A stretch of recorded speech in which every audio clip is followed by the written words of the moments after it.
I jolted awake at 3:17 a.m. in Pinewood Haven, Oregon, as a piercing alarm blared, blending with the screech of tires on pavement and the flashing red and blue lights of a police task force splashing across my bedroom walls. Heart pounding, I stumbled to the window, yanked the curtains aside, and froze. My black Jeep Wrangler, the one I'd locked tight and parked right out front per the local police task force's explicit instructions, was gone. In its place sat a glaring orange traffic cone, a scrap of paper taped to it scrawled with regulation violation, HOA confiscated. Reeling, head spinning, I looked outside. Armed officers stormed the street, barking orders over radios, flashlight beams slashing wildly, like the opening scene of a Hollywood raid. They were looking for my Jeep. I bolted to the porch, heart leaping out of my chest, only to hear an officer shout, "Ramsey, where's the Jeep?" I pointed at the cone, stammering, It's gone." The HOA took it. The culprit was Nancy Hargrove, Pinewood Haven's HOA president. She wasn't just a busybody, she was this neighborhood's nightmare. I'd locked the Jeep exactly as the task force demanded, but Nancy, with her insane control obsession, had cut the lock and towed it somewhere unknown, as if it were abandoned junk. She had no clue she'd just torpedoed a months-long federal surveillance operation. Now agents stood before me, furious, demanding, "Where's the vehicle?" I swallowed hard, realizing a horrific truth. I had to explain to the government that my Jeep, a key surveillance asset, had been stolen by Nancy Hargrove, the smug HOA president, right under their noses.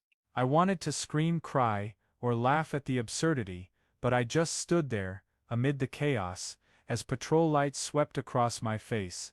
I stood there, caught in the flickering lights and crackling task force radios, pointing at the orange traffic cone, like an idiot. The officer in front of me, a tall guy with a badge reading Ortiz, growled, "Ramsey, I'll ask again, where's the Jeep?" I swallowed dryly, my mind flashing back to Afghanistan days when things were simpler, when that black Jeep Wrangler wasn't just a vehicle but a piece of my life. "The HOA took it," I repeated, voice hoarse. "Nancy Hargrove, she cut the lock and towed it." Ortiz frowned, eyeing the cone with its regulation violation, HOA confiscated, note like it was an unexploded bomb. "The HOA, what the hell is this?" he muttered, then spun to yell into his radio, "We've lost the fixed surveillance point, find it now." I stared at him, knowing I was teetering on the edge of a legal storm, but in my head, I couldn't stop thinking about the Jeep, the thing I'd poured sweat, tears and blood into keeping by my side. Back at the barracks near Kabul, the Jeep was my baby, and my squad's too. We called it Black Beast, the Black Monster, because it saved our hides more than once. I still remember the day me and Eddie, my best friend, dragged it out of an army scrapyard. It was a rusted heap, but we spent weeks fixing it, swapping the engine, welding the frame, painting it matte black that Eddie said looked badass like an action flick. I can still hear his laugh every time I fired it up, the engine's roar drowning out the bombs outside. Once, patrolling near the border, Black Beast took shrapnel from an IED. I was behind the wheel, hands locked tight, getting the team back safe, but Eddie didn't make it that time. When I got out of the service, I brought the Jeep to the States, like bringing a piece of Eddie with me. It wasn't just a vehicle, it was memory, the thing keeping me sane when PTSD nightmares hit. I moved to Pinewood Haven for peace, to forget the gunfire and war smoke. The Jeep was my therapy. I'd spend hours in the garage, wiping every smudge, checking every bolt, like a ritual to keep my mind from sliding into darkness. I stuck an old squad patch on the dash, the one Eddie joked was our lucky charm. Every time I climbed in, I felt less alone. Yet now it was gone, snatched by Nancy Hargrove, a lunatic with bolt cutters, like a kid's toy. I'd done everything the task force asked, parked it out front, locked the wheels with a heavy padlock, rotated it every few days so no one got suspicious. They'd rigged it with hidden cameras, GPS, audio gear, turned it into a spy machine to bust a major drug ring in the next county. I wasn't allowed to tell anyone, not even neighbors, and I kept my word. But Nancy didn't care. She saw the lock, saw my ugly Jeep, and decided it had to go. Ortiz swung back, face red with rage. Ramsey, do you know how serious this is? That Jeep was our last link to nailing Big Tony, the biggest drug lord around here. If we lose it, months of work go down the drain. I nodded, feeling like I'd been punched in the gut. I know, I said, voice shrinking, but I didn't think the HOA would steal it. Ortiz swore, then signaled the others, check every tow yard in the area. Now, I watched them, mind a mess. The Jeep wasn't just my ride, it was part of me, of Eddie, and now the task force too. Nancy didn't just take a hunk of metal, she ripped out my memories, trashed the work of people protecting this place. I clenched my fists, staring at that damn cone. I had to get the Jeep back, not just for the task force, but for me. But first, I had to face the truth. I was in the middle of a mess, and Nancy Hargrove had lit the fuse. The task force fanned out across Pinewood Haven, patrol lights slicing through manicured lawns, leaving me standing there with the orange traffic cone like a mocking trophy. Ortiz was gone, yelling something over the radio about finding the Jeep before Big Tony slipped away, but I couldn't stop thinking about Nancy Hargrove. Who was she to cut my lock, tow my Jeep like street trash, and turn me into the guy explaining this to the feds? I balled my fists, anger mixing with the helplessness from Afghanistan days, but this time, the enemy wasn't armed with guns, just bolt cutters and an HOA rulebook.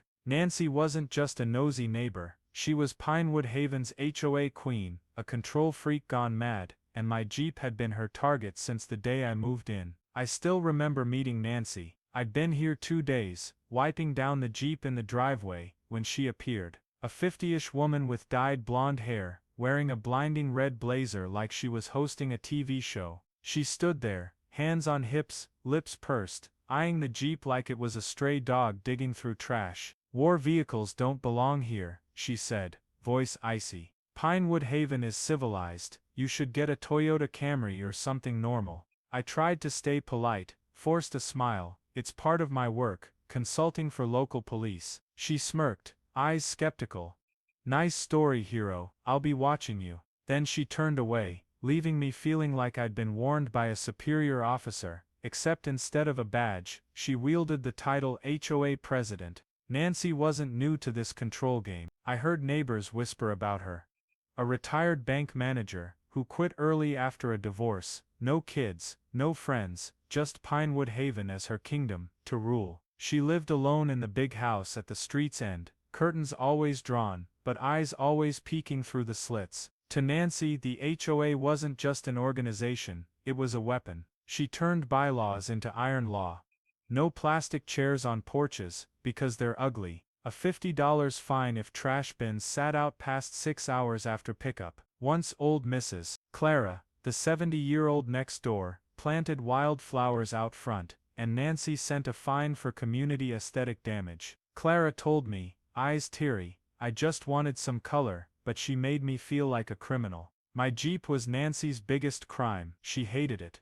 The matte black look, reinforced bumper, the engine's growl every time I started it. To her it didn't fit Pinewood Haven, where everything had to be clean, uniform, and civilized by her standards. I tried explaining, not just that first time but over and over, that the Jeep tied to police work. It's not junk, it has a purpose, I said when she knocked the third time with a warning letter. She sneered, purpose, it looks like it rolled off a battlefield. I don't care what you do, it's got to go. I stayed calm, figuring if I gave in a little, she'd get bored, and drop it. I was wrong. Nancy didn't drop things, she planned. She saw the heavy lock, saw the Jeep parked static for weeks per task force orders, and decided it was proof. I was defying her. Now I stood here, in the chaos she'd caused, realizing Nancy wasn't just a bored old lady, she was a threat. She didn't know the Jeep was a surveillance asset, didn't know she'd just stepped into federal trouble. But I knew, and Ortiz knew. When he came back, face dark, I just said, she's Nancy Hargrove, HOA president, she's hated my Jeep from day one. Ortiz shook his head, then she just bought herself a ticket to legal hell. Let's go, we've got to find that vehicle before this gets worse. I nodded, but inside, the anger burned. Nancy took the Jeep, took my memories, took the task force's work, and I swore I'd make her pay. Ortiz peeled off, leaving me in the Pinewood Haven street, patrol lights fading, but that orange traffic cone still sat there like a reminder of Nancy Hargrove. I picked up the regulation violation, HOA confiscated, scrap, crushed it in my hand, feeling like I was holding a declaration of war. The anger wasn't just about the Jeep, Eddie's memory, the task force's mission, but about realizing I'd stepped into another battlefield, where Nancy wasn't just my enemy, but the whole neighborhood's. She didn't just cut my lock, she cut the piece I'd come here to find. Ortiz was right, she'd bought her ticket to legal hell. But to understand why she dared do this, I had to look back at life under this HOA queen's iron fist. Since moving to Pinewood Haven, I'd heard whispers about Nancy, not rumors, but warnings. Mrs. Clara, the elderly neighbor with sad eyes, once told me about her wildflower bed. I just wanted some color, she said, hands trembling over her tea. But Nancy sent a $75 fine, said it damaged community aesthetics. I had to rip them out, though it broke my heart. I thought she was exaggerating, until I saw Tom, the single dad 2 houses down, sneaking his trash bin into the garage at midnight. Nancy fines $50 if it's out past 6 hours after pickup, he whispered, like she could hear through walls. I can't clean up earlier, I've got to get the kids to school. I laughed, thinking it was a joke, but Tom's eyes were dead serious. Nancy wasn't just strict, she was a machine. She turned HOA rules into steel law, enforcing them on every corner of Pinewood Haven. Plastic chairs on porches, banned, too ugly. Christmas tree up past January 2nd, $100 fine, for lowering property values. Once I saw her standing outside someone's house, measuring grass with a tape measure, an actual tape measure, scribbling on a clipboard, smug like she'd caught a felon. Neighbors called her HOA queen behind her back, but no one dared say it to her face. They were scared of fines, of her knocking with that fake smile and deadly sweet voice. I just want to keep the neighborhood nice. But nice to Nancy meant control, strangling anything that didn't fit her vision. My Jeep was her prime victim. From day one, she despised it. The matte black finish, beefy bumper, the engine's roar challenging Pinewood's silence. After that first meeting, when she told me to get a Camry, the warning letters started. Week 1, vehicles may not have tactical aesthetics. Week 2,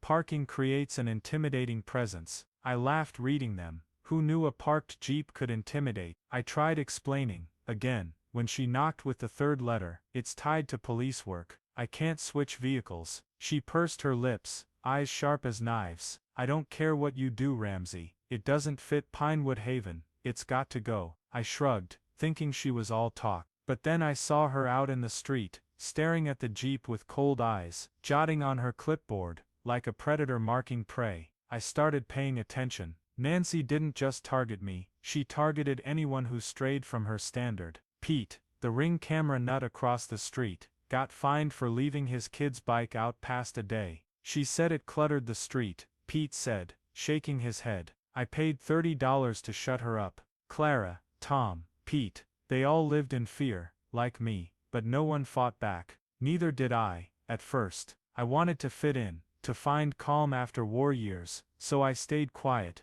though each of Nancy's letters stabbed my pride. But when she cut the Jeep's lock and towed it, she didn't just touch my vehicle, she hit my limit. Now I stood here, in the dead of night, watching the task force scramble because of her sabotage. Nancy wasn't just my foe, she was Pinewood Haven's nightmare. She thought she was the law, but she didn't know she'd just tangled with something bigger, the feds. I stared at the cone, whispering, "You'll pay, Nancy." And I knew this fight was just beginning. I stood there in Pinewood Haven's quiet street, the orange traffic cone in hand like a taunt from Nancy Hargrove. The task force had spread out, patrol cars fading, but I knew they weren't giving up. They were hunting the Jeep, and so was I. The anger wasn't just about Nancy taking Eddie's memory, or shattering the peace I sought, it was that she'd unknowingly messed with something massive, a covert police task force operation, where my Jeep was the linchpin. Ortiz was right, if we didn't recover it, everything would collapse. But to grasp why Nancy sparked this chaos without a clue, I've got to explain how the Jeep became a spy, and why I let it get into this mess. It started 3 months ago, when I just settled in Pinewood Haven. One afternoon, I was wiping down the Jeep in the garage, when a black SUV with no plates pulled up. 2 people stepped out, Officer Derek Ortiz, tall with a sharp gaze, and a petite but commanding woman I later learned was Sarah Kim, the task force leader. They didn't beat around the bush, Ramsey, Ortiz said, voice low. We know you were a soldier, worked with military vehicles. We need your Jeep. I frowned, thinking they were joking, but Sarah stepped forward, handing me a file stamped confidential. There's a major drug ring operating in the next county, she said. Big Tony, the region's top boss, is expanding here. We need a fixed surveillance point, and your Jeep's perfect. They laid it out. My Jeep, with its matte black look and war vibe, Nancy loathed, was an ideal cover. It wouldn't raise suspicion from drug runners, who'd think a suburban driveway Jeep was a spy. The task force had wired it with hidden cameras in the headlights, GPS under the chassis, and digital audio gear in the back seat. It'll stay parked out front, Ortiz said. Rotate it every few days to look natural, and don't move it without telling us. Can you handle that? I looked at the Jeep, my black beast, Eddie's keepsake, and felt like it was being called to duty again. I nodded. I protected my team with it once. Now I'll protect this neighborhood. I followed their orders to the letter. Every morning I'd check the Jeep, nudge the wheels a bit like they said, then head back inside, acting like nothing was up. I added a heavy padlock to the front wheel, both for theft protection, and to make it look long-term parked, just as Ortiz instructed. Keep it secret, Sarah stressed. No one can know, not even neighbors. I did. Even as Nancy kept sending warnings about intimidating parking, or overly tactical aesthetics. I didn't push back, didn't explain. I knew she wouldn't buy it, and I couldn't risk blowing the operation.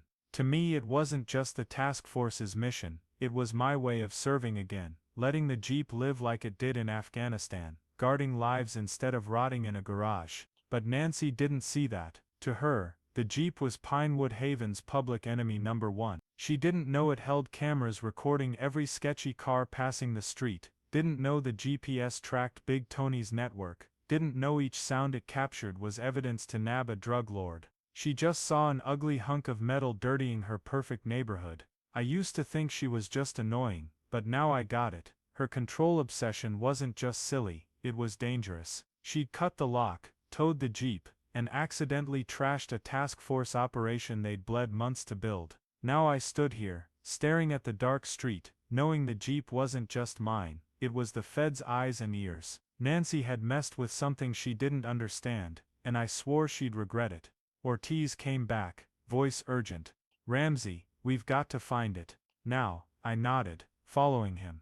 The fight with Nancy wasn't personal anymore, it was life or death. I marched after Ortiz, boots slamming Pinewood Haven's sidewalk, mind still reeling that the Jeep, my black beast, wasn't just Eddie's memory or my property, but the critical link in taking down Big Tony. Ortiz spun back, eyes like blades. Ramsey, this Hargrove woman, does she make a habit of screwing things up like this? I stopped, looked at him, and it hit me. Nancy didn't just stumble into trouble, she'd been stalking my Jeep for ages, like an obsessive who couldn't quit. She's hated it since I got here, I said, voice bitter. But I didn't think she'd cut the lock. Ortiz shook his head. She doesn't know she just kicked a hornet's nest. Let's go, we've got to find that vehicle before Tony bolts. But as he jumped into the patrol car, I stood there, anger surging.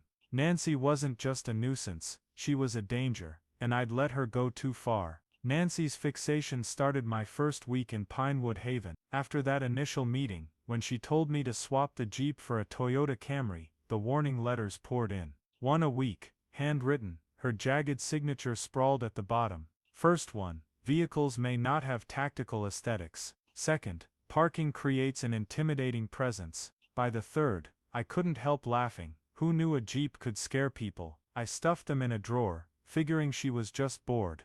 But then I saw her out in the street, standing yards from the Jeep, clipboard in hand, jotting notes with a predator's cold stare. I stepped out, tried to stay cool. It's tied to police work. I can't switch vehicles. She pursed her lips, voice sickly sweet. I don't care what you do, Ramsey. It doesn't fit Pinewood Haven. It's got to go. I shrugged, went back inside, but deep down, I knew she wasn't playing. When the task force turned the Jeep into a surveillance point, I had to be extra careful. I followed Ortiz's orders, parked it out front, rotated it every few days, locked the wheels with a heavy padlock. But Nancy didn't let up. Letters piled up, vehicle not registered for movement, excessive tactical aesthetics, disrupt community, like she thought I was taunting her on purpose. I didn't fight back, didn't explain. I had to keep the cameras, GPS, and audio gear inside the Jeep secret. But every time I saw her lurking near it, I felt like she was sniffing something out, even if she couldn't know the truth. Once I caught her tapping the Jeep's window, muttering, "This thing doesn't belong here." I wanted to yell, "It's protecting this place, you idiot." But I held my tongue, gritted my teeth, waiting for her to get bored and leave. I was dead wrong. Tensions escalated on a Friday night, when Nancy called an emergency HOA meeting at the Pinewood Haven Community Center. I hadn't planned to go, but Pete, the Ring camera junkie, knocked on my door. "You've got to come, Jake. She's targeting your Jeep," I sighed, stepping into the packed meeting room. Nancy stood at the podium, red blazer glaring, holding the mic like a talk show host. "Thanks for coming, everyone," she began, voice dripping with fake sweetness. "Today we need to address a serious issue: the aesthetic decline of our neighborhood, starting with Mr. Ramsey's war vehicle." She pointed at me, eyes triumphant. The room buzzed. I stood up, trying to stay calm. "It's tied to police work. I've told you this." She smirked. "Work? A rusty heap parked for weeks without moving. I think you're making excuses to defy the HOA. Tom, the single dad," spoke up Nancy, "not everyone wants a car like yours." Clara added, voice shaky, "You fined me for flowers, now Jake's Jeep. When does it stop?" But Nancy didn't flinch. "Pinewood Haven has standards," she snapped. "Those who don't comply will be dealt with." The residents split, some nodded in support, others shook their heads in anger. I stepped forward, voice firm. "You don't get to decide if my Jeep stays or goes. It's legal, and I have reasons." She pursed her lips, glaring like she'd devour me. "We'll vote. I propose confiscating that vehicle, for the community's good." Pete whispered beside me, "She's nuts." I nodded, but inside I knew she wasn't just nuts, she was dangerous. By noon, the task force returned the Jeep, scratched but running. I parked it out front, and things got crazier. Strangers drove in from Portland, Salem, even Seattle to snap pics with it. A group of teens set up a Team Jeep sign on the road, thumbs up when I stepped out. Some guy started a parody GoFundMe. "Fix the tactical Jeep, defeat the HOA," and raised $500 in a day. I chuckled, thinking, could buy matte black paint with that. The Jeep went from Nancy's eyesore to a symbol, not just in Pinewood Haven, but across the internet. TikTok was flooded with skits of Nancy with bolt cutters, singing, "I didn't know it was the feds," millions of views, but amid the laughs and memes Ortiz approached, face tense, Ramsey social media's spreading the word, but Big Tony might have seen it. If he knows the Jeep was a spy, he'll go deeper underground. Sarah tagged along, adding, "The Jeep's data is mostly fried, just a few audio scraps left. We're trying to salvage it." I nodded, guilt surging. If I hadn't gone to the store, Ortiz shook his head. "Not your fault, it's Hargrove. She'll pay no matter how much the internet messes with us." I looked down the street, saw news vans, strangers, and that orange cone now with a smiley face drawn on it, everything spiraling out of control. Pete ran up, grinning. "Jake, you're famous, check this, #Jeep vs HOA is trending." I sighed, "I don't want fame, I want my Jeep safe and Nancy to pay." Ortiz nodded, "She's in questioning, but this is bigger than she thinks." Sarah glanced at her watch, "The media's pressuring us, but it's complicating things. Jake, brace yourself, this isn't over." I nodded, eyeing the Jeep standing tall amid the crowd. Nancy wanted it erased from Pinewood Haven, but now it was the nation's focal point, and she couldn't escape that spotlight. I stood out front in Pinewood Haven, staring at the Jeep, black beast back in its spot, scratched but defiant amid strangers snapping pics and news vans circling. The internet still buzzed with #Jeep vs HOA, Pete's video topping 2 million views, and Nancy Hargrove, HOA queen, facing task force questioning. Ortiz and Sarah had left, warning, "This isn't done." I thought it'd quiet down, but that afternoon, a notice was taped to my door. Emergency HOA meeting, 7 p.m., Community Center. Topic: Hargrove's actions and vehicle incident. I frowned. Nancy, though detained, had somehow pushed the board to call it. Pete dashed over, grinning. She's gonna justify herself, Jake. You going? I sighed, nodded. Yeah, I've got to end this. At 7 p.m., Pinewood Haven's community center was packed, not just residents, but reporters, out-of-towners and a few guys in black suits looking like officials. The air was electric, whispers swirling about Nancy and the Jeep. I walked in, saw Pete, Clara, and Tom near the front, eyes gleaming with anticipation. Then she arrived, Nancy Hargrove, in her glaring red blazer, strutting to the podium 15 minutes late after a temporary release. She grabbed the mic, flashed a fake smile. Thanks for coming on short notice. I want to clear up the recent misunderstanding about me removing an illegal vehicle, Mr. Ramsey's. She pointed at me, voice sweet but sharp. There's been too much hysteria around this. As HOA president, I protect our neighborhood's standards. The room murmured. Pete snorted. Hysteria. Is she joking? Nancy pressed on, unfazed. When I saw an ugly Jeep parked for weeks with a giant lock, I followed procedure, removed it for safety and aesthetics. I knew nothing about any operation.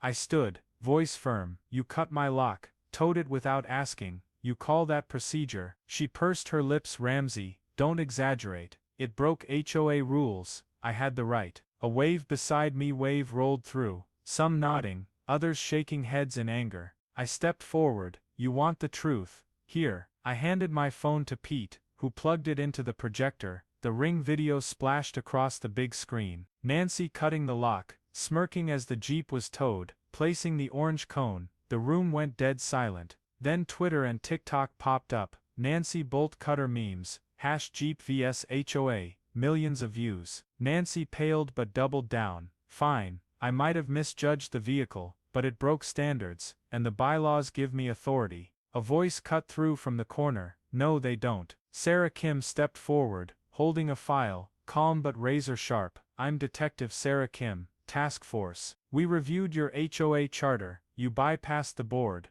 didn't notify, used an illegal tow, and hid the vehicle in an unauthorized lot. She handed the file to the board at the table. You acted alone, without approval. Nancy's jaw dropped, but Sarah continued. Plus, that Jeep was federal surveillance property. Your actions destroyed sensitive equipment, derailed an operation to catch a drug lord, Big Tony. The room erupted, reporters scribbling furiously. Nancy flinched. I didn't know. Ortiz jumped in, growling. Didn't know. You cut our vehicle's lock. Big Tony might be running, and blood's on you. The board, led by Greg, a guy always scared of Nancy, whispered tensely. Greg stood, voice shaky. I moved to suspend Nancy Hargrove as president, pending investigation. Another member raised a hand. Seconded. A's echoed through the room. Nancy's eyes widened. She shrieked, you can't. I built this HOA. I stepped up. You broke it in a day. She backed off, hands trembling, but pulled out a letter. Here's a cease and desist from my lawyer,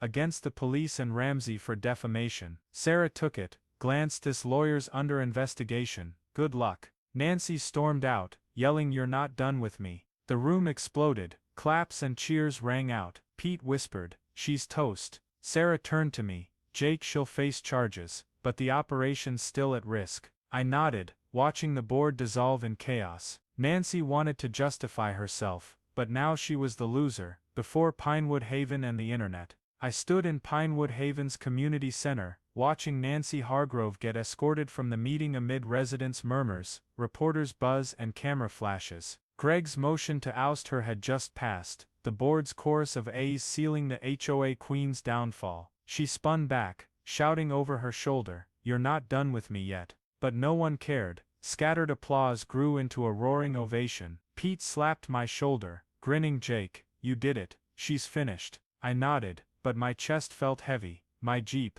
Black Beast, still scratched in the lot, the task force's operation in shambles, and Pinewood Haven now a media circus. Ortiz and Sarah approached, Ortiz grumbling, she'll pay, I swear it. Sarah added, we're prepping charges. Jake, you okay? I sighed. I just wanted peace, but fat chance now. The fallout hit like a storm. The next morning, the task force officially arrested Nancy Hargrove at her house. No temporary hold this time. Ortiz called me, "Ramsey, we've got a warrant, obstruction, destroying federal property, and running an illegal tow lot." Sarah chimed in over the speaker, "Plus suspected HOA fund embezzlement, we're digging." I stood on my porch, watching the patrol car take Nancy away again. No fanfare. She didn't struggle, just sat pale, like she finally knew she'd lost. Word spread through Pinewood Haven, and this time, no one defended her. Clara ran over, hugged me. "Jake, she's gone. Can I replant my flowers?" I smiled.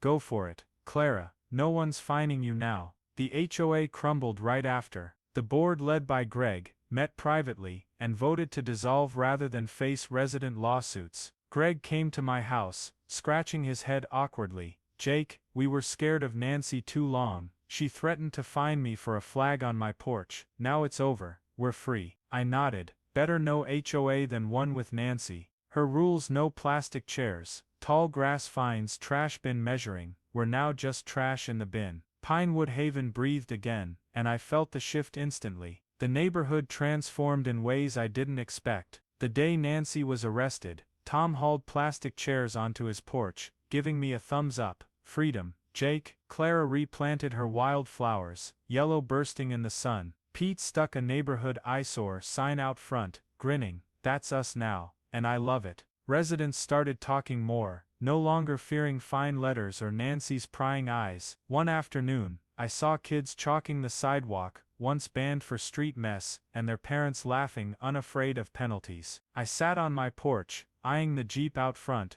thinking, this is peace, not the kind Nancy forced. I decided to do something with Nancy's old lot, the graveyard, where she stashed the Jeep. Ortiz called days later. "Ramsey, that shed seized after Nancy's bust, city auctioned it, and the task force bought it. But we don't need it." He laughed over the phone. "It's yours. Call it thanks for holding the Jeep for us." I blinked. "What?" Sarah cut in. "You earned it, Jake, do something good with it." I went to the lot, saw the Jeep still there, and got an idea. I turned it into a community garage, cleared the weeds, set up workbenches, hung donated tools from neighbors. "Anyone wants to fix a ride, come by," I told Pete. No permits, no fines, just helping out. The garage opened a week later, and folks flooded in. Tom brought his kid's bike to fix. Clara had me check her old car. Pete dragged in a lawnmower, all laughing and chatting. One day, some vets from Portland heard about it via social media, showed up asking, "Heard you're running a free garage, can we join?"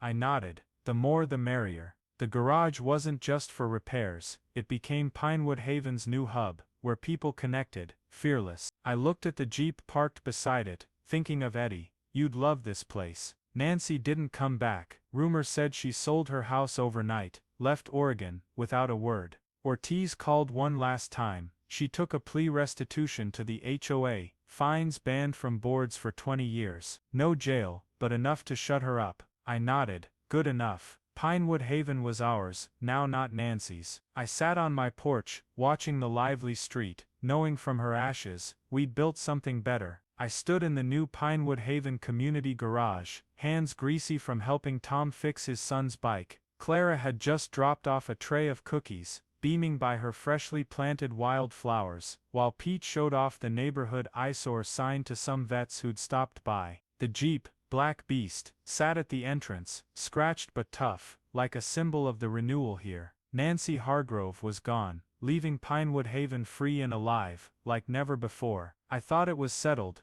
but Ortiz called one Saturday morning, voice buzzing. "Ramsey, ready? We've got a surprise for you." I frowned. "What surprise?" He laughed. "Get to the garage, you'll see." I rolled up to the garage, and my jaw dropped. Dozens of Jeeps, military, civilian, vintage, custom, lined Pinewood Haven's main street. Ortiz and Sarah stood there, out of uniform and tees, grinning wide. "Jeep parade," Sarah said, waving at the lineup. "Task force through it, thanks for holding the Jeep for us, even if it got messy." Ortiz slapped my shoulder. "Call it an apology for Big Tony slipping, and a toast to Hargrove's downfall." I laughed. "You're nuts." But as residents poured out, kids waving, I knew it wasn't just a parade, it was victory. Residents and vets from across Oregon, heard via social media, #Jeep vs HOA, still hot flocking to join. A guy from Salem brought a 1945 Army green Jeep, saying heard you fought an HOA with a Jeep had to come.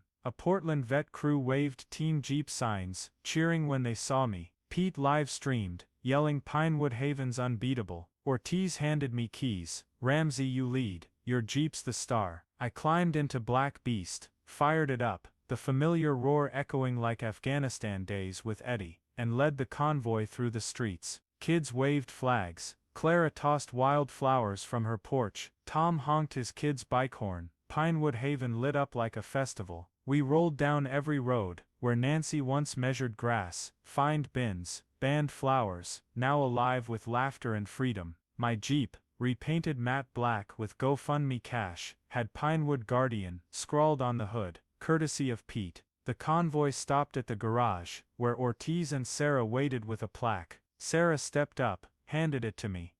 To Jake Ramsey, for standing tall against a rogue HOA. Residents clapped. Pete live streamed, this is legend. I smiled, but inside I thought of Eddie, he'd be proud. The Jeep didn't just survive, it inspired. As folks dispersed, I sat on the Jeep's hood, eyeing Pinewood Haven, now truly home, no Nancy in sight. Ortiz came over Ramsey, Hargrove took a plea, restitution, fines 20-year board ban, no jail, but enough to hush her. Sarah added, the operation tanked because of her, but we'll nab Big Tony another day, don't blame yourself. I nodded, just hate the Jeep got trashed. Ortiz grinned, it's still rolling, and now an icon. You won. I looked at the garage, residents fixing rides, laughing and knew he was right. This journey started in Afghanistan's dark days, where the Jeep saved me and Eddie, to Pinewood Haven, where I sought peace but found Nancy. She wanted control, wanted the Jeep gone, not knowing it was federal, my memory, and ultimately the spark that torched her kingdom.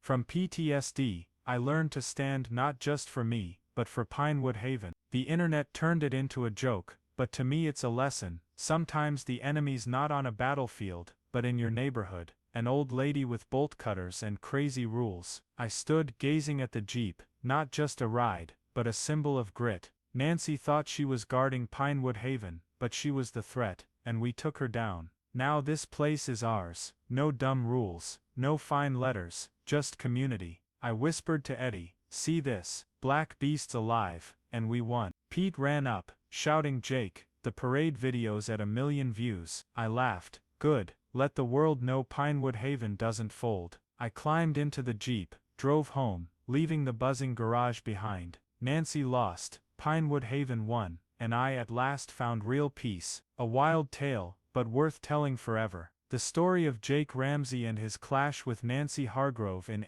HOA. Nancy cut my lock to steal my Jeep, didn't know it was parked by a police task force. Mirrors real issues in American life today, especially the tension between individual rights and collective power in suburban communities. In the U.S., homeowners associations (HOAs) like Pinewood Haven exist to maintain neighborhood standards, but sometimes, as with Nancy, they become tools for overreach and personal oppression. Jake, a vet seeking peace after PTSD, represents those craving freedom, while Nancy, with her bolt cutters and strict rules, embodies the excessive control still present in modern American society. From local regulations to social pressures, the internet explosion via Pete's Ring video reflects social media's power today to amplify personal stories into national phenomena, like viral injustice cases common in the U.S. The final Jeep parade shows how community spirit can overcome division, a positive trait of American culture when people unite against adversity.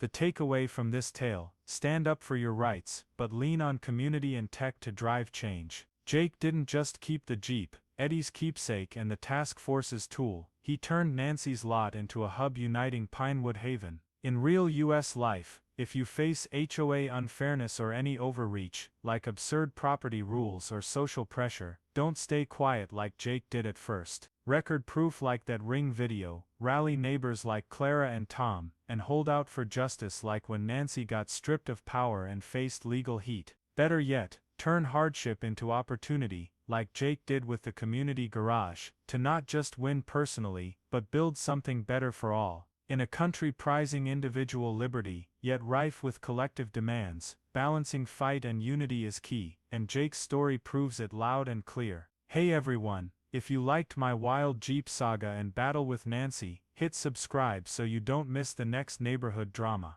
Thanks for watching, and catch you in the next video, hopefully with no HOA daring to cut my locks again. The meeting dissolved in chaos, no consensus reached.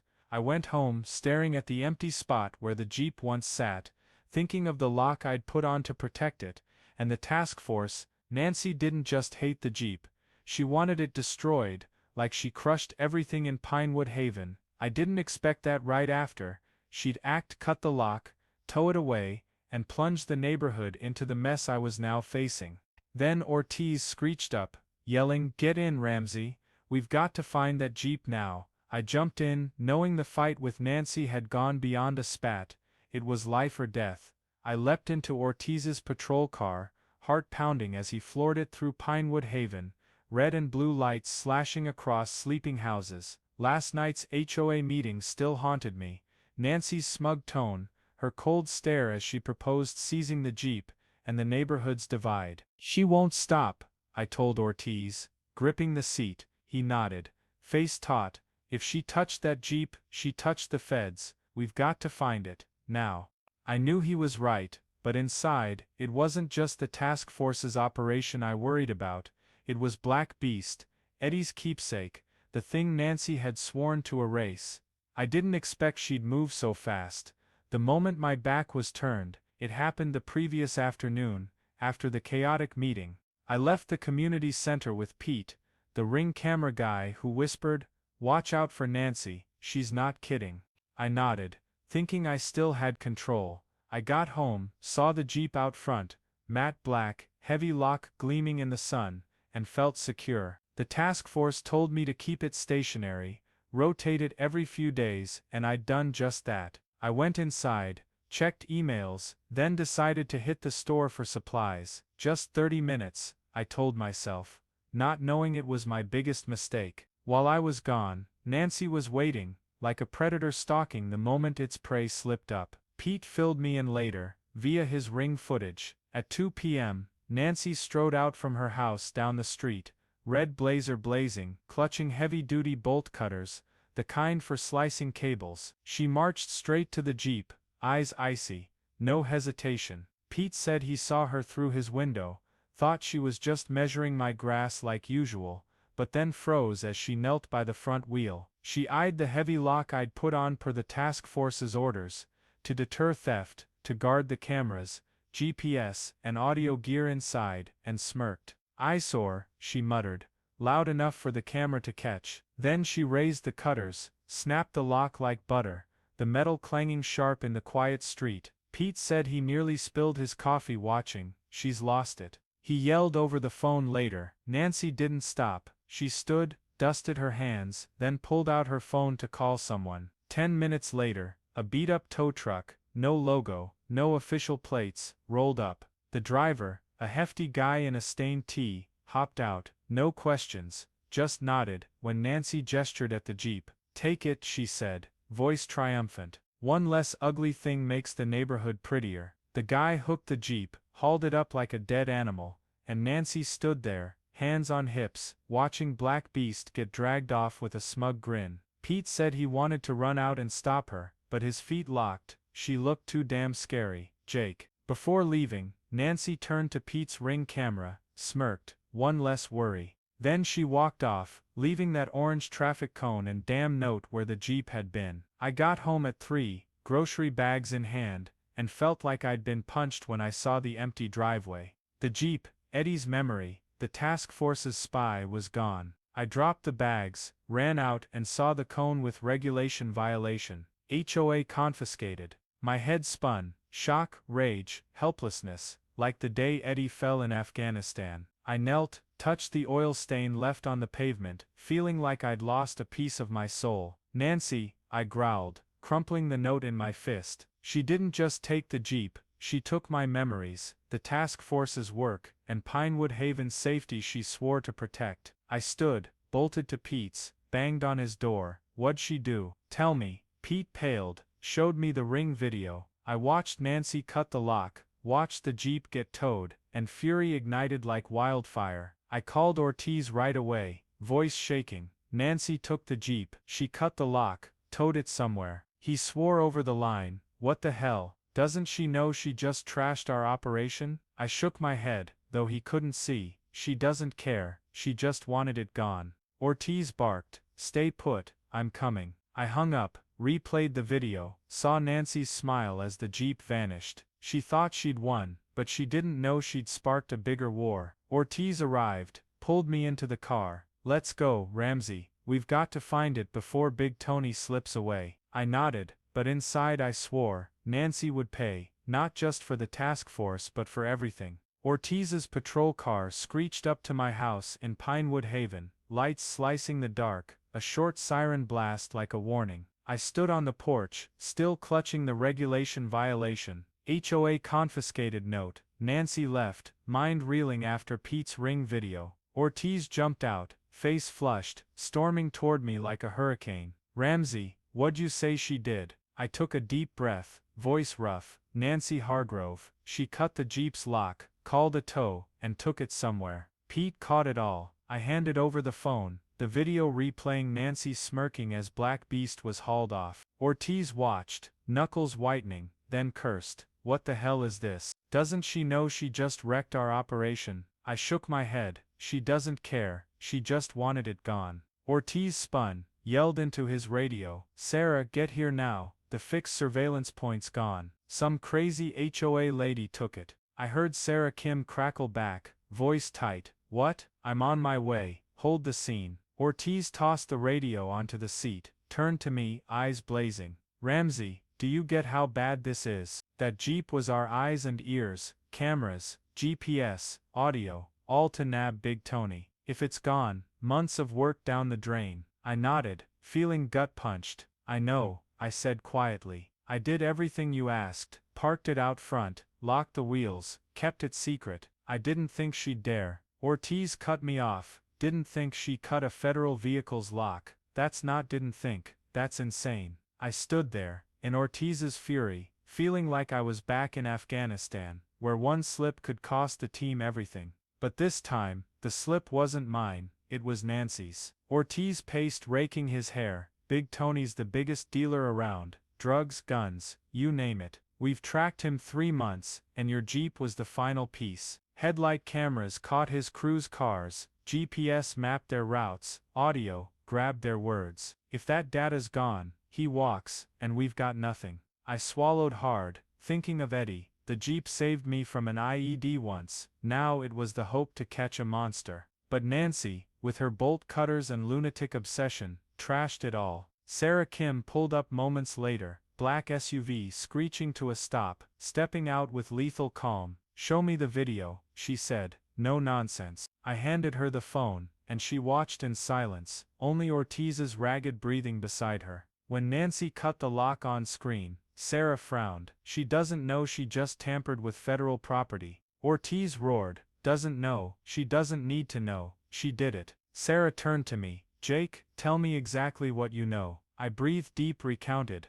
I went to the store this afternoon, about 30 minutes. When I got back, the Jeep was gone, just the cone and this note. Pete gave me the video. Nancy cut the lock at 2, called a tow, and it was gone. Sarah nodded, looked at Ortiz. We've got to find it, now. If that Jeep's data hits the wrong hands, it's not just the operation, it's the whole area at risk. Ortiz spun to the backup team, pulling up, check every tow yard within 20 miles. Call in more bodies. I want that Jeep back in 2 hours. He looked at me. Ramsey, you're with me. You know Hargrove, where could she stash it? I shook my head. She's HOA president, not a crime boss. I don't know what she's thinking. Sarah cut in. HOAs can tow, but no one cuts locks like that. She acted alone. We need to figure out where she took it. Ortiz nodded. Fine, get in. We start at her place. I jumped back into Ortiz's car, heart racing as he sped toward Nancy's house down the street. I peered out, saw her curtains drawn tight, no lights, like a silent fortress. Ortiz pounded the door. Nancy Hargrove, Open up now. No answer. He turned to me. She hiding? I shrugged. She doesn't know how big this is yet. Sarah stepped up, voice icy. If she doesn't open, we've got an emergency warrant. But first, Jake, you sure she didn't know the Jeep was federal? I nodded. I kept it secret, like you asked. She just thought it was ugly. Ortiz cursed, ugly enough to trash an entire operation. We stood outside Nancy's, the air thick. I thought of the Jeep, Eddie's black beast, now somewhere, maybe wrecked by Nancy's ignorance. Ortiz turned to me. Ramsey, if we don't find it, Big Tony walks, and blood spills. She doesn't get that. I nodded, voice hard. I'll find it, for your team and for me. Sarah checked her watch. We're short on time, let's move. I followed, knowing Nancy had turned Pinewood Haven into a battlefield, and I wouldn't forgive her. I stood in front of Nancy Hargrove's house, with Ortiz and Sarah, the air heavy like before a fight.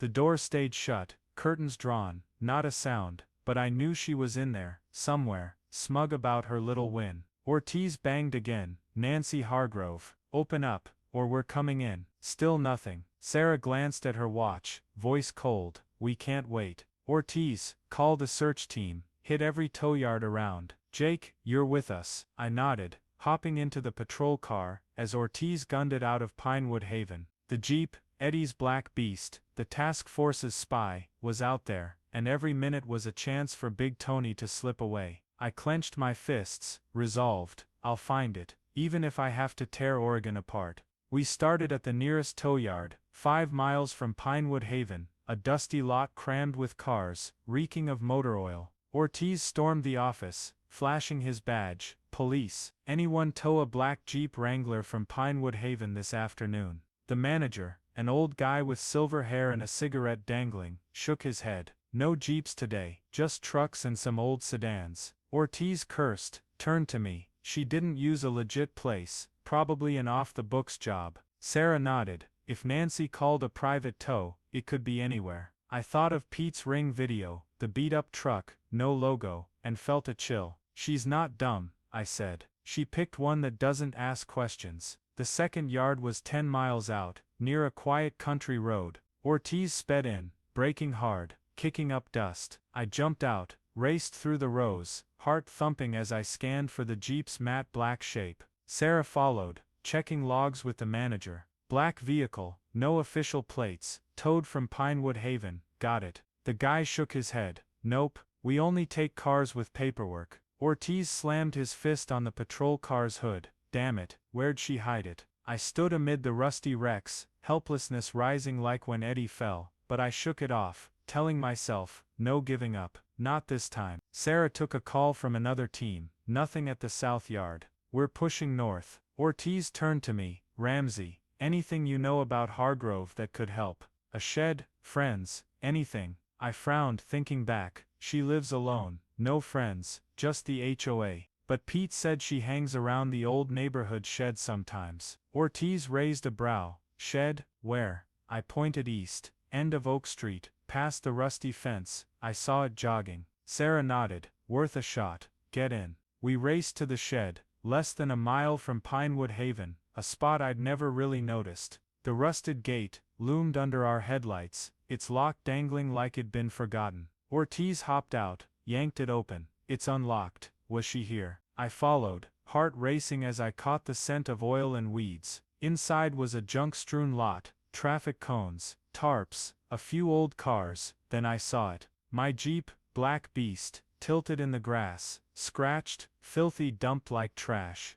The driver's mirror was cracked, and the small black box holding the surveillance drive gaped open. Gutted. I froze, like seeing a friend tortured. Nancy, I growled, hands shaking. Ortiz ran up, swore, damn it, where's the gear? He knelt, checked the Jeep, face paling, camera smashed, GPS gone. She trashed it all. Sarah stepped up, voice icy. This isn't a tow yard, it's her private graveyard. She stashes confiscated stuff here. I circled the Jeep, saw gouges on the wheel well, mud caked in the tires, pry marks on the glove box, like someone attacked it with a screwdriver. She didn't just tow it, I said, voice catching. She wanted it dead. Ortiz stood, kicked a cone aside. She doesn't know she trashed federal property. but she'll find out soon. Sarah radioed, found the Jeep East Pinewood Haven shed. Send evidence team now. Ortiz turned to me, Ramsey, you sure she did this solo?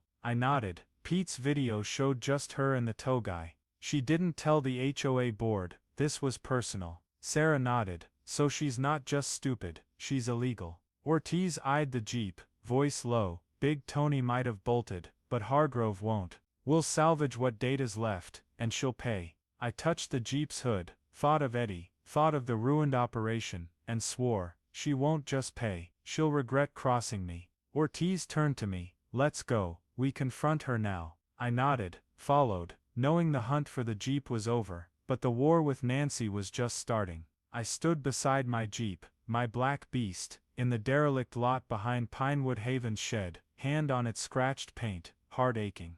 Ortiz crouched by it, checking the wrecked surveillance gear, cursing non-stop, cameras dead, GPS gone, she's screwed me. Sarah called the evidence team over the radio, voice cold, task force here, need backup at East Pinewood Haven shed, bring forensics. I looked around, overgrown weeds, scattered cones, a few tarp-covered old cars, and realized this wasn't a normal tow yard, this was Nancy Hargrove's private graveyard, where she buried anything daring to defy her. Ortiz stood, turned to me, Ramsey, we're hitting her up right now. She can't hide forever. I nodded, anger boiling, let's go. We piled back into the patrol car, sped to Nancy's house less than a mile away. But as we got there, I saw a familiar figure, red blazer blazing, heels clicking on gravel, stepping out from the path to the shed. Nancy, she emerged, clipboard in hand like a weapon, as if she'd just strolled back from gardening.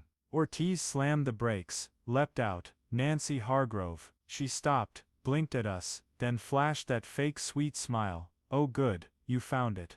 I was going to report it, but figured Ramsey knew the HOA could do this. I stepped forward, fists clenched. Rights, you cut my lock and towed it. She shrugged, voice casual, it was ugly, parked for weeks unmoved. I saved the neighborhood from a blight. Ortiz advanced, badge up, Hargrove, step away from that vehicle. You just tampered with federal property. Nancy blinked, feigning shock. Excuse me, I'm HOA president, I have full authority to remove unapproved vehicles. Sarah stepped in, voice like ice. No you don't. That's surveillance property for an active operation.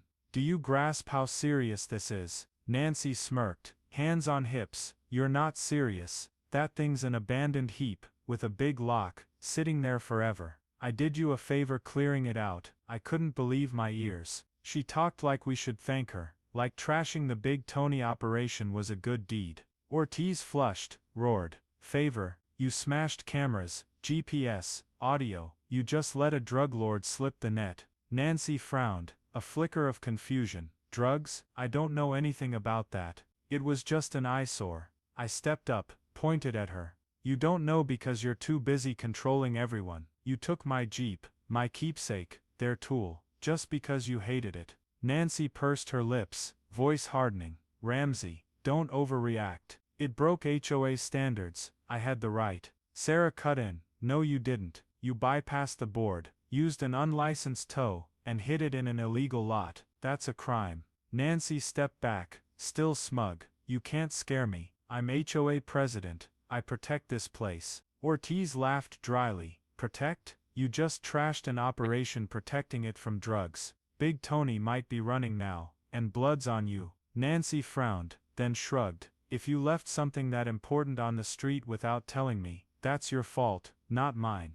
I wanted to lunge, but Sarah held up a hand. Jake, let us handle it. She turned to Nancy. Hargrove, you're detained for questioning. You obstructed a federal operation. That's a big deal. Nancy's eyes widened, confidence cracking. Detained? You can't, I'm the president. Ortiz cut her off, voice cold. You're nothing when we're done. Come with me. He signaled another officer who'd arrived, leading Nancy off. She squirmed. You'll regret this. I have rights. But Ortiz just shook his head. Your rights ended when you cut that lock. I stood there, watching her go, hands still shaking with rage. She didn't get it, didn't get the Jeep was Eddie's memory, the hope to catch Big Tony, the thing I'd sworn to protect. Sarah turned to me. Jake, we'll pull any data left from the Jeep, but the operation might be dead. She doesn't know what she's done.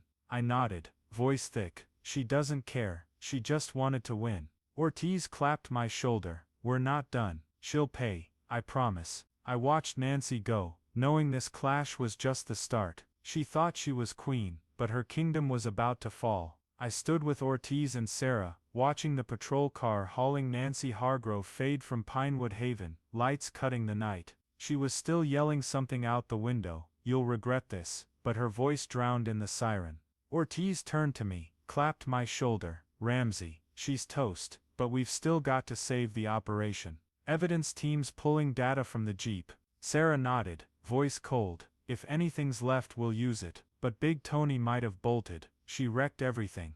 I looked toward the lot, where Black Beast lay tilted, scratched and gutted, heart sinking. Nancy didn't just take the Jeep, she took Eddie's memory, the task force's work, and now thrust the neighborhood into a spotlight I didn't see coming. The internet and media. It all started with Pete, the Ring camera nut who lives across from me. After Nancy was hauled off, I went home, trying to catch some sleep amid the chaos. But the next morning, Pete banged on my door, face flushed with excitement. "Jake, you've got to see this." He shoved his phone at me. The Ring video he'd shot yesterday, of Nancy cutting the Jeep's lock, was on Reddit, under our entitled people. The title, "Crazy HOA Lady Cuts Neighbor's Jeep Lock." Didn't know it belonged to a federal task force. I re-watched Nancy smirking, the Jeep being towed, and that orange traffic cone, now with over 500,000 views in just hours. Pete grinned wide. "It's front page, Jake. The internet's losing it."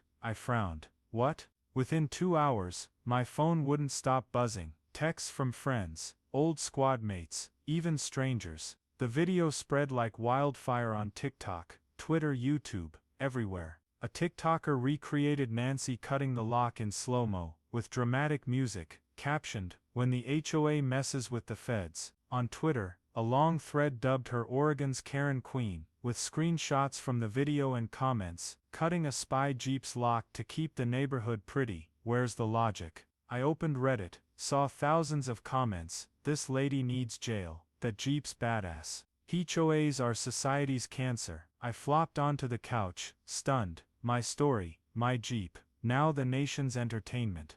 Local media jumped in right after. News vans parked all over Pinewood Haven. Reporters from KPTV and KOIN6 stood outside my house, mics thrust at neighbors. Clara, the flower-loving old lady, told them, voice trembling, "Nancy fined me for wildflowers. Now she wrecked Jake's Jeep. She's too much." Tom, the single dad, added, "She fined my trash can $50. This time she went too far." Pete of course flaunted his Ring video like a medal. I caught it all. She didn't know who she was messing with. A reporter knocked on my door, asked, "Mr. Ramsey, how's it feel having your Jeep become an anti-HOA icon?" I mumbled, "I just wanted peace," but they spun away, headline blaring, "Vet battles HOA queen, federal Jeep stolen."